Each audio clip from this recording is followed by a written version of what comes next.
The rules of the game are: start on the tail of the snake. The player to the left reads the question. A correct answer allows you to move forwards by one space. An incorrect answer means you do not move.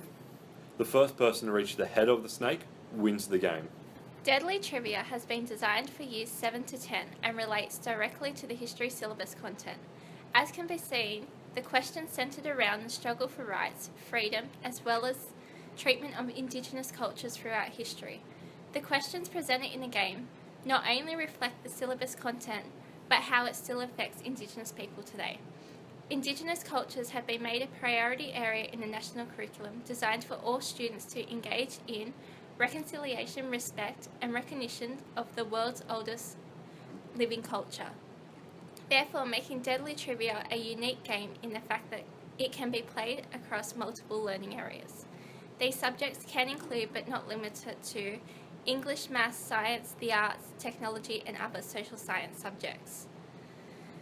As can be seen, the game is designed to create awareness of Indigenous cultures by examining the past. Marxism is a social theory that can be used to explain the divide between rich and poor. As Indigenous Australians come from lower socioeconomic backgrounds, Marxism might be considered to explain the deficit that exists. Using Marxism to explain the gap would be incorrect in this case, however, as the divide is the result of race rather than class. Critical race theory can explain the gap between Indigenous and non-Indigenous Australians. Critical race theory relates to white supremacy and is very evident in Australia's colonial past. It is used as a framework for unravelling how the supremacy of whiteness has continued to subordinate people of colour. The atrocities committed by the British against the Aboriginals were blatantly supremacist and did not stop until the 1970s.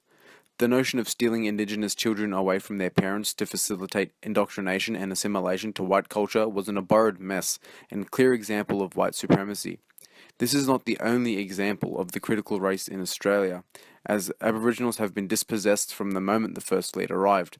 Australia's former white supremacist past has been acknowledged and formal apologies have been made, but it cannot change the lasting legacy and detriments Indigenous Australians face. Our Deadly Trivia game is a result of applying post-colonial sociological theory to the history KLA. Post-colonial theory seeks to interrupt the traditional colonial discourses of settlement in Australia and challenges the cultural capital granted to the individuals and institutions who adhere to this colonial narrative.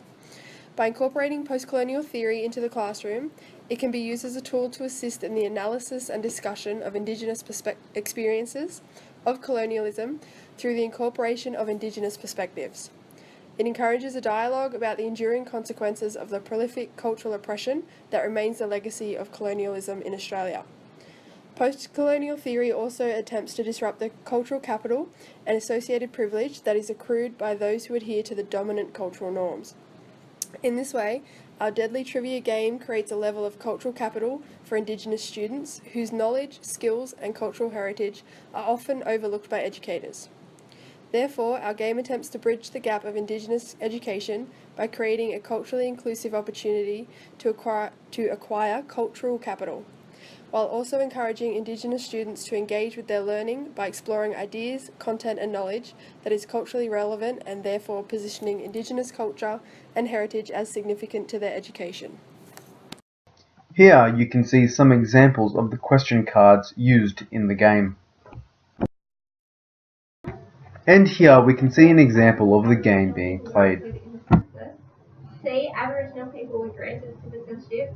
D. Aboriginal people could vote for the first time. Or E. Aboriginal people get equal rights. I think it's the first person voted into Parliament. Yes. Another one I remembered. I swear I will win this game just by remembering every question. How much higher is the imprisonment rate for Indigenous Australians? A. 5%, B. 9%, C. 10%, D. 15%, or E. 25%? 15%. Yep. I'm assuming I read. I don't know what lyrics everyone else is. We don't even know what colours we are. How many Indigenous Australians finish Year 12? 15%, 20%, 25%, 30%, or 50%? 3 or 21. It is.